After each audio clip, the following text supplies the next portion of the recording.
Bar council of Tripura election 2026 তিনি কক্রমা থুমনের পান্ডা খাইজাখা রিটার্নিং অফিসারनि বখাকতৈ returning officer S C Das Agartala high court সাকা বসকাंनि 14 তারিখ ফেব্রুয়ারি চংবারি इंनाय তাই চংবারিनि লেখাজাকনাय 21 তারিখ ফেব্রুয়ারি তাই অসালন রেজাল্ট বরজাকনাय আসন্ন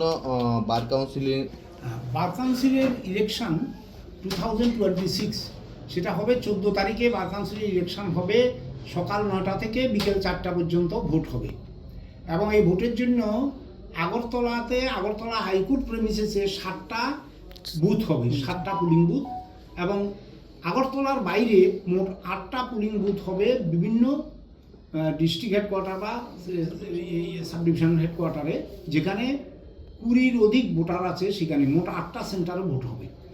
আর সবচেয়ে ইম্পর্টেন্ট হলো এই ভোটে যারা ভোট দেবে, যে লয়ারদের নাম আমাদের ভোটার লিস্টে ফাইনালি পাবলিশ ভোটার লিস্টে রয়েছে, প্রত্যেক ভোটারকে ফার্স্ট প্রেফারেন্স ভোট, এটা প্রেফারেন্সিয়াল ভোট, এটা কিন্তু নর্মাল ভোট নয়, নর্মাল পদ্ধতির ভোট নয়, প্রেফারেন্সিয়াল ভোট যে হেতু প্রত্যেক ভোটারকে ফার্স্ট প্রেফারেন্স ভোট দিতেই হবে।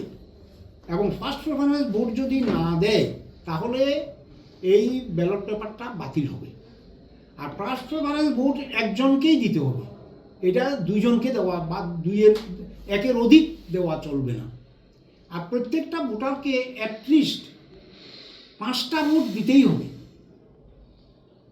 মোট আমাদের 15টা সিট, 15টা সিটের মধ্যে একটা কোঅপ্ট করবে বার কাউন্সিল অফ ইন্ডিয়া, সেটা একটা সিটে ভোট হবেই না।